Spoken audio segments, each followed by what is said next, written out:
Thank you guys so much for tuning in to my show. Let's get right to work.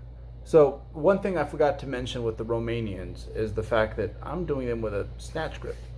So, almost a snatch grip, wider than usual. And this just helps me keep the bar closer to myself. So, if you do Romanians, sometimes the bar gets slightly away from you. Try this out, it really helps. So, yeah, these are looking better. They're not where I want them to be, but they're definitely looking better. And again, I mentioned this loosely last time that, again, there's a spectrum when it comes to these sort of like pure hinges, right? Um, Straighter the legs, the more the hamstrings, the more you bend your legs, the more glutes you get. Um, with me, honestly, uh, hamstrings, like for sure. Glutes will get some anyways. They just like to get involved with most everything, but hammies is what I want. And again, this whole off season's just been a great year in regards to hinging. I think last off season I just had a hard time with that. Come to think about it, I did have some issues in regards to just working around some not so fun things. But this year, so far so good. Um, and we'll get into why, or some of the whys, anyways.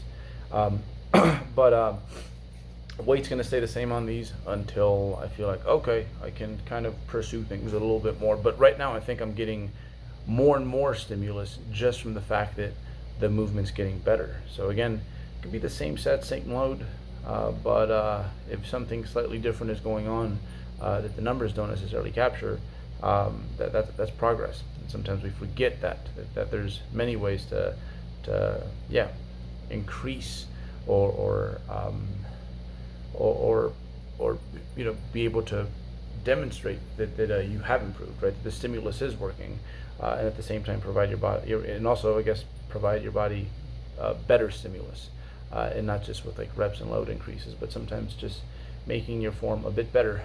This angle is more so just to show those balls I have in the back of my knees. You can't tell too much in the off season. They almost look like what is called a Baker's cyst, but I feel like it's just my I suspect it's just my soleus is just attaches weirdly. No pain, no nothing. For those of you guys out there that might be wondering, and I had it as long as I can remember, like back like when I was in high school. Was the first time I noticed those. But look at that, we're looking beefy and full, and I think a lot of that just has to do with I'm making my calories. I'm on my creatine again. Creatine is one of those things where, as much as I give people crap about it, I forget, man. I forget, and I did have a flavor of creatine that I'm not gonna tell you guys which one, not on here, anyways. But it had a very like just an odd aftertaste.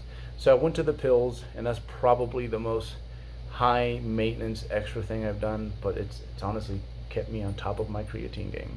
And it is one of those supplements where I'd say it's like, it's like cover, hey, have your multi, have your fish oil. Those are things that I'd be taking anyways, even if I wasn't doing the whole bodybuilding thing. And then creatine is probably the first one, the first supplement that I'd say is there because I bodybuild. But honestly, there's more and more stuff coming out when it comes to brain health and creatine, since a lot of it is found up there actually. So in your brains. So it might even be like, I don't know, I guess at this point, if I decided to stop lifting, I don't think that's ever going to happen, guys. I'd probably still take my creatine for my mentals. But look at this, man, getting all Jeff Alberts on these. And that's one thing. I mean, you will not appreciate everything he is doing in the weight room until you've done this a bit longer. But he does such a good job of getting to like those like white knuckle parts of a set, and like unbothered, unfazed. I've been here before. No panic, and I'm only gonna move this weight with the areas that I'm trying to move it with. No, I'm not gonna improvise. I'm not gonna throw a little bit of this or that in there. So I'm trying to get to that level, folks. PR here. So the 110s with this form, anyways. 110s, 2 straight weeks at 8. The first week I did it, it was really easy. The second week, not so much. This week, whoa, I think I had one left in the tank. So again, a few things that I'm doing here. My toes are in front of my knees, and this is so I can really push back on the bench, make myself extra stable. This is something that I picked up from my powerlifting buddy Sean Noriega, awesome powerlifter, and yeah, just a magician when it comes to figuring out how can I get the most from a powerlifter's perspective on each of my lifts. And when it comes to dumbbells, where stability is kind of the small print, this has really helped me. Also, that stick-o-matic thing back there, so it's I guess they're yoga mats. I think that's what they're for. Almost all gyms have them, but throw that on top of the bench, makes it extra sticky, and I'm really able to like push myself into that damn thing and make the situation just a little bit more stable so that I can get my press on. So this one's been going really well. I've also been working with a few other things in regards to like queuing things up here. I'll probably dive into that a bit later just because it's still under some review, and then I'll share that with you guys. But yeah, no, I know some smart peoples, and I tried this out, and it's honestly it's changed the way like how I feel things up here, and it's just made everything feel a lot healthier. So so even if it didn't necessarily change the way things felt, but it made things healthier, I think it'd be worth pursuing. But I need to try this just a bit longer. But yeah, we're just in the zone, guys. Yeah, this day, by the way, we were running out of time, so I ended up having to do my triceps outside because there's some machines outside, so they closed, but I was able to wrap up my workout. We're going through some remodeling. We're getting some new pieces, adding some square footage to the gym, so I'm excited about that. But in the meantime, you know, like, yeah, like we're in transition. Not that it's been a huge issue, but anyhow, closed early, finished up outside. I'm just in one of those phases where it's like nothing can stop me. You can't even close the gym and stop me. But tell you what, I do try to just stay a little bit, like this is just my thing. When it comes to a lot of stuff in life, like I try to just kind of conserve energy with the highs and the lows. And right now, as much as I want to high step it to the end zone, like I know how this sport can humble your ass, like that. And so, you know, again, it's like I'm just like, okay, I'm gonna ride this out. I'm gonna keep doing all the little things that got me here, because what ends up happening quite often is like you find yourself in a hot streak and you stop doing all the little things that you know have helped made that happen. So again, for me, it's like, hey, take your creatine, get your sleep, Bert. That's a big one for me. Eat. I'll almost always make my protein, but when it comes to the other calories, there's days where I'll tell you what, it's like, man, like just based on the day's physical activity, how I'm feeling, how I'm looking, feel like I should probably eat another 200-300 calories, and sometimes we don't. I'll be honest with you guys, but of late I've been doing a better job when in doubt, just eating a little bit more, and man, it's helping immensely. So. But again, I think for me the biggest thing is sleep.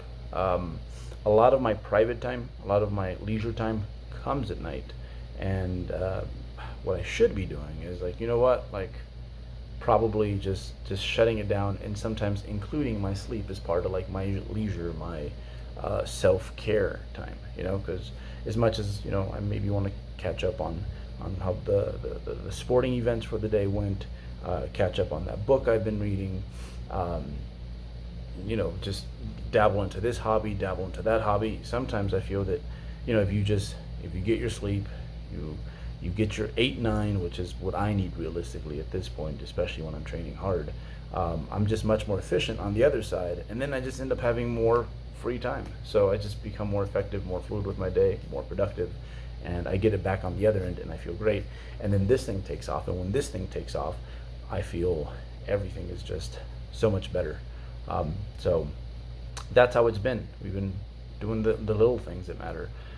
This squat though, this was, not gonna lie, when I first came back, I'm like, okay, look, I'm decently strong, but it's just not comfy. It doesn't feel good. And now it's to the point where it's starting to feel good again. So these 365 sets of 4 pauses, we bumped it up to 385 this week, and I think so this is my last week of training, basically.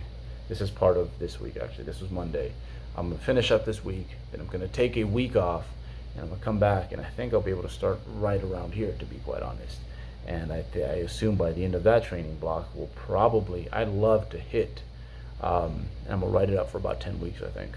I'd love to hit 405, for 3 pause sets of 6. So I could probably do more, but again, you gotta you gotta give yourself that little buffer, man. So the way I like to look at it is, and you guys probably, these were okay by the way, so just listen to me, but pay attention to that too. Yeah, like let's just say you have 3 sets of a certain movement. You know, I think once you're aware enough, woke enough, buzzword, as a lifter, you start to pace yourself so that you can put in a good amount of effort come that 4th set, right?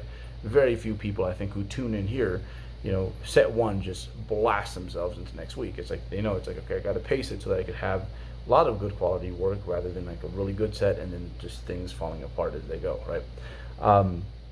So the more advanced you become, the more you just start to become real with what you can recover from, what you can adapt from, your adaptive budget, basically.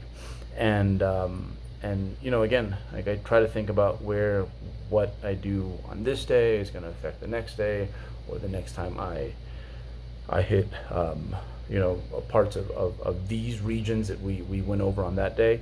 I definitely try to keep that in the back of my mind, and I think doing that has helped me not only make things more productive, like this is the input, this is what comes out on the other end, and I'm right more often than not, but also it's helped me stay healthy, like for sure. So again, it's like I found that groove.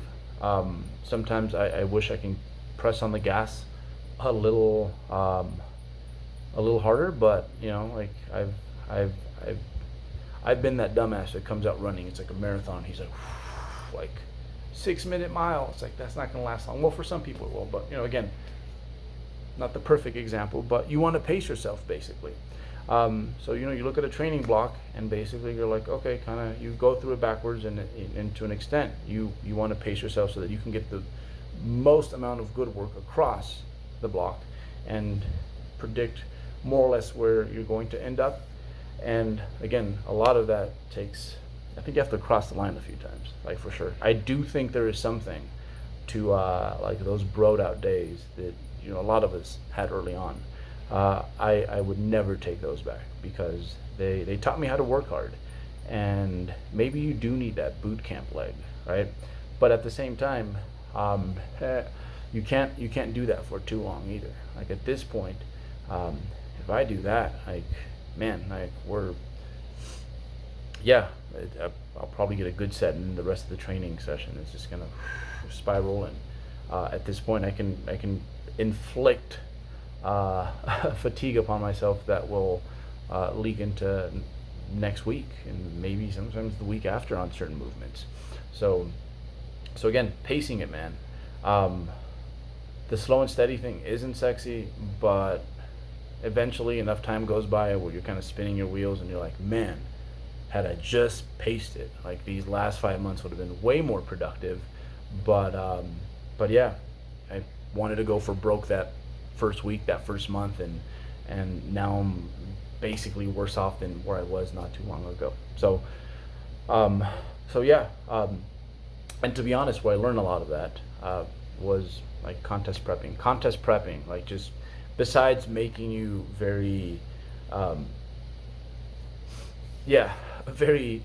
transparent, just from like no fat on your body, it also makes your recovery abilities just a bit more transparent, and like you see how things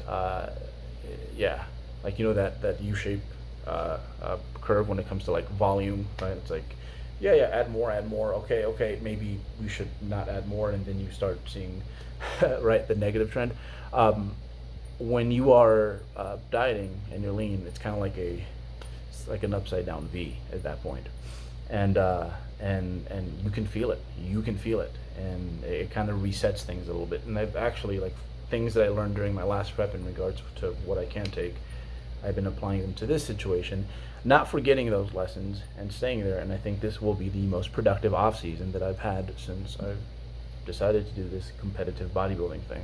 So, and that's saying kind of a lot.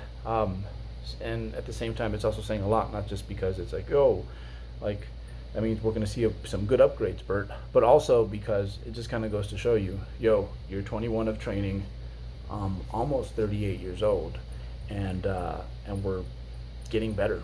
So, you take care of that body, train smart, think long term. You gonna have it made. I'm telling you, it's a hard thing to sell.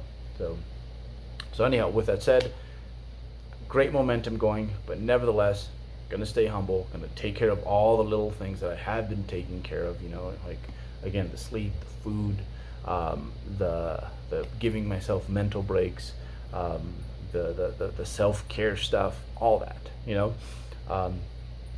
And because I've been there before, where it's like, man, I'm just the freaking juggernaut. I just got to show up, and everything takes care of itself. And then, yeah, this sport is quick to humble your ass. So that's where we're at.